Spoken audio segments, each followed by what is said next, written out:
नमस्कार दोस्तों, मैं लोकपाल राजपूत। दोस्तों, एक गरीब परिवार की लड़की के साथ बहुत बुरा होता है। 12 वर्ष की एक मासूम लड़की के साथ मालिक और उसका नौकर बार बार गैंगरेप करते हैं और उसको प्रेग्नेंट कर देते हैं। प्रेग्नेंट की खबर 2 महीने बाद पता चलती है, जब उसकी मां को डॉक्टरों द्वारा पता चलता है कि आपकी बेटी 12 वर्ष की है, वह 2 महीने से प्रेग्नेंट है। दोस्तों, यह सुनकर उसकी गरीब माँ के पैरों तले जमीन खिसक जाती है और वह रोने लगती है और वह अपनी बेटी से पूछती है कि बेटी, आपके साथ किसी ने गलत किया, सही बताइए। तब उसकी लड़की डरते हुए बताती है कि माँ, मेरे साथ बहुत बुरा हुआ है। दोस्तों, तब वह अपनी माँ से वह पूरी घटना सुनाती है जो उसके साथ हुआ है। दोस्तों, इस घटना को लास्ट तक जरूर देखना, क्योंकि यह एक मासूम की जिंदगी का सवाल है। दोस्तों, यह कहानी है उत्तर प्रदेश के एक जिला है अयोध्या, और अयोध्या की है एक थाना लगता है कलंदर। पूरा कलंदर थाना क्षेत्र का एक गांव है। दोस्तों, दरअसल भदरसा जो कस्बा है उसके इलाके जो एक गांव लगता है, वह विधवा महिला वहीं की रहने वाली है। उसकी 4 बेटियां होती हैं और एक बेटा होता है। बेटा सबसे छोटा होता है, जिसकी उम्र लगभग 6 साल के आसपास होती है, और उसकी 4 बेटियां होती हैं। वही बेटियां घर में खाने कमाने के लिए एक ही मात्र रास्ता है, वो मजदूरी करती हैं तो घर परिवार का भरण पोषण होता है। जुलाई 2024 के अंतिम सप्ताह में जो सबसे छोटी वाली बेटी होती है, वह एक मालिक के पास काम करने के लिए जाती है, क्योंकि उस लड़की का पिता खत्म हो जाता है, तो घर परिवार चलाने के लिए यह जिम्मेदारी चारों बेटियों पर हो जाती है। जुलाई 2024 के अंतिम सप्ताह में जो बहुत छोटी वाली लड़की होती है, दोस्तों, जिसकी उम्र लगभग 12 साल के आसपास होती है, उसको अचानक से उसकी तबीयत खराब होने लगती है। माँ तक बात पहुँचती है। माँ पूछती है कि बेटा, आखिरकार क्या हुआ, क्या परेशानी हुई, तुम इतनी परेशान क्यों हो रही हो। दरअसल लड़की झटपटा रही थी, उसके पेट में बहुत तेज दर्द हो रहा था। माँ पर रहा नहीं जाता, अपनी बेटी को लेकर नज़दीकी हॉस्पिटल पहुंचती है। वहां जाने के बाद जब बेटी को दिखाया जाता है, तो डॉक्टर उस लड़की को देखकर बहुत ज़्यादा परेशान हो जाते हैं। माँ को देखते हैं, इधर बेटी को देखते हैं डॉक्टर साहब, और वो समझ नहीं पा रहे थे कि आखिरकार इस बेटी की जो समस्या है, इस समस्या को इसकी माँ तक कैसे पहुँचाया जाए। तभी वो अपने दिल पर पत्थर रखते हुए डॉक्टर साहब कहते हैं कि माँ जी, यह कहते हुए बड़ा परेशान हो रहा हूँ कि दरअसल आपकी बेटी अभी 12 साल की है और वो लगभग 2 महीने की प्रेग्नेंट है। यह कैसे हुई। दोस्तों, जैसे ही माँ ने यह बात सुनी, तो उसके पैरों तले जमीन खिसक जाती है। माँ सोचने पर मजबूर हो जाती है, क्योंकि उसके पति की 2 साल पहले तो मौत हो चुकी थी, और सबसे छोटी वाली बेटी 12 साल की उम्र की है। यह बात सुनकर कि वह प्रेग्नेंट है, तो वह बहुत रोने लगती है। वह माँ बहुत बुरी तरह उसकी हालत हो जाती है। दोस्तों, तब वह माँ अपनी बेटी के सामने जाती है, हाथ जोड़कर पूछती है कि बेटा, तुम्हारे साथ किसी ने कुछ गलत किया है। 12 साल की उसे अपने सीने से लगाया, उससे प्यार से दुलार से पूछा कि आखिरकार क्या हुआ तुम्हारे साथ बेटा, बताओ, डरो मत। दोस्तों, माँ ने अपनी बेटी को सीने से लगाकर जानने की कोशिश की। बेटी फूट फूट कर रोने लगती है। वो कहती है कि माँ, करीब 2.5 महीने पुरानी बात है, वह मजदूरी करके खेत से बाहर आ रही थी, तो रास्ते में एक बेकरी पड़ती है। वहाँ पर एक राजू नाम का लड़का रहता है। राजू नाम का लड़का उसके पास आता है, बिस्किट का बहाना देकर उसके पास जाता है, कहता है कि चलो, तुम्हें जो हमारे मालिक हैं उन्होंने बुलाया है। दोस्तों, वह लड़की यह नहीं जानती थी कि आखिरकार क्या होने वाला था। वह सीधी सादी बच्ची 12 साल की आखिरकार उस राजू के बहकावे में आ जाती है। सीधा उस बेकरी में पहुंच जाता है। वह उसे बिस्किट और साथ ही कुछ और ऐसा दिया जाता है, जिससे कि लड़की वह बेहोश अवस्था में हो जाती है। दोस्तों, दोस्तों बेहोशी की हालत में पहुंच जाती है। इसके बाद फिर जो उस बेकरी का मालिक होता है, दोस्तों बताया जाता है कि उसका नाम एक समाजवादी पार्टी से भी जुड़ा हुआ होता है।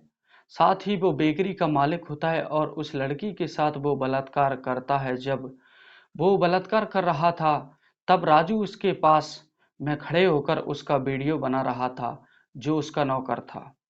जब मालिक यह सब काम गंदा कर लेता है तो उसके बाद फिर जो नौकर था उसकी हिम्मत बढ़ जाती है। नौकर भी उसके साथ गंदा काम करता है और जब गंदा काम करता है वीडियो उसके पास होता है। दोस्तों और उस लड़की को डराया जाता है, धमकाया जाता है कि उससे कहा जाता है कि यह बात कहीं मत बताना, नहीं तो हम आपकी यह वीडियो किसी के पास भेज देंगे और यह वीडियो आपकी सोशल मीडिया पर भी भेज देंगे, वायरल कर दी जाएगी तो तुम्हारा क्या होगा, तुम किसी को मुंह दिखाने के लायक नहीं बचोगी। समझाया गया क्योंकि 12 साल की उसकी उम्र होती है, उसको कुछ समझ नहीं आ रहा था। अच्छे और बुरे के बारे में कोई समझ नहीं थी। जैसा डराया गया था उस लड़की ने फिर अपनी जुबान बंद रखी, लेकिन वहां जुबान बंद रहने से ही काम नहीं चला, बल्कि उस वीडियो के सहारे से लड़की को बार बार बुलाया गया और बार बार उसके साथ ऐसा ही गंदा और घिनौना कृत्य किया गया। और वह बेचारी इसका विरोध भी नहीं कर पा रही थी, क्योंकि उसे पता था कि भाई बहुत छोटा है, पिता उसका है नहीं, उसकी माँ मजदूरी करने के लिए जाती है। तो वह लड़की सोचती है कि तो करूं तो क्या करूं, लेकिन वक्त जब आगे बढ़ जाता है तो उसको एक दिन तकलीफ होती है, और तकलीफ होती है तो माँ को पता चलता है। माँ डॉक्टर के पास ले जाती है। दोस्तों उस माँ को, उस गरीब परिवार को डॉक्टर के माध्यम से पता चलता है कि आपकी लड़की 2 महीने से प्रेग्नेंट है। जब नाम लिया जाता है कि आखिरकार किसने उसके साथ एक गंदा काम किया, तब उसकी माँ एक प्रार्थना पत्र लेकर सीधे चौकी जाती है। जब चौकी में पहुंचती है तो जो चौकी के थाने होता है मदरसा, एक चौकी होती है मदरसा, चौकी के जो इंचार्ज होते हैं, तो उनके पास जब जाती है, जाकर कहती है, जो अखिलेश गुप्ता बताए जाते हैं उनका नाम है कि साहब मेरी बेटी के साथ ऐसा गंदा घिनौना कृत्य किया है राजू और उसका जो मालिक होता है मोहित खान ने किया है, जो कि एक बेकरी चलाता है, जो कि समाजवादी पार्टी का इसी कस्बे का नगर अध्यक्ष है, यानी कि भदरसा का। तो यह बात दोस्तों चौकी इंचार्ज ने सुनी तो वह दंग रह गया, परेशान हो जाता है। दरअसल दोस्तों जो चौकी भदरसा में चल रही थी, अध्यक्ष मोहित खान के जमीन में थी और उसी का वह कमरा था, उसी के कमरे में चल रही थी चौकी।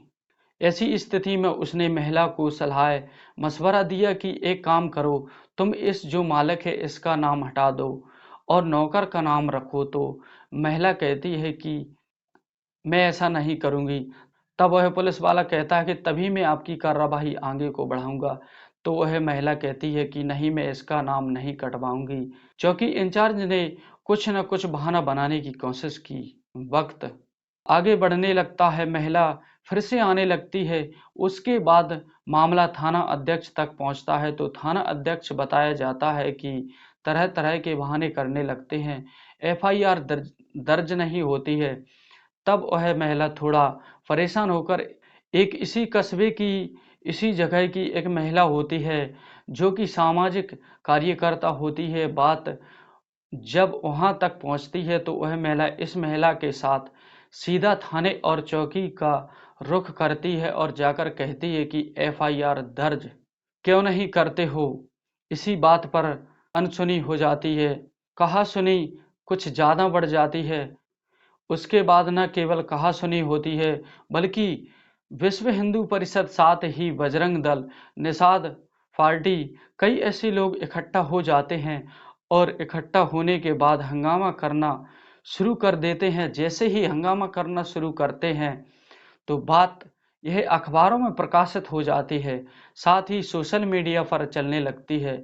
अब इसको टीवी चैनलों पर भी बताया जाने लगता है। दोस्तों इसी बीच में जो बीकापुर के विधानसभा के जो विधायक होते हैं अमित सिंह, वह परिवार से संपर्क करते हैं और परिवार के संपर्क करने से के बाद मुख्यमंत्री आदित्यनाथ से वह समय मांगते हैं कि मुख्यमंत्री योगी आदित्यनाथ समय देते हैं और 2 अगस्त 2024 को आखिरकार समय मिल जाता है। हालांकि एफआईआर दर्ज हो चुकी थी और जब जैसे ही पुलिस वालों को पता चलता है कि यह परिवार मुख्यमंत्री से मिलने के लिए गया है, तो जो काम कई घंटों से नहीं हो रहा था, कई दिनों से नहीं हो रहा था दोस्तों, वो मिनट में हो जाता है। आखिरकार फिर आरोपी की गिरफ्तारी भी शुरू हो जाती है। दोनों आरोपी राजू और उस मोहम्मद खान की गिरफ्तारी हो जाती है। न केवल इनकी दोनों की गिरफ्तारी होती है, जिस चौकी इंचार्ज ने प्रार्थना पत्र में नाम बदलने के लिए वह बात कही थी, वह नाम को बदलने का आरोप लगा रहा था, तभी उसको सस्पेंड किया जाता है, वह सस्पेंड हो जाता है। दोस्तों, फिर प्रदेश की पुलिस में हड़कंप मचना शुरू हो जाता है। बात यहीं तक नहीं थमती है। मुख्यमंत्री योगी आदित्यनाथ विधानसभा में खड़े होते हैं और विधानसभा में खड़े होकर अयोध्या के पूरा कलंदर थाना क्षेत्र के उस इलाके की 12 साल की उस बच्ची की पूरी कहानी बयां करते हैं। उसके बाद बात तो जाहिर सी बात है, फिर सोशल मीडिया, इंस्टॉल मीडिया और पूरे देश भर में चर्चा का विषय बन जाता है।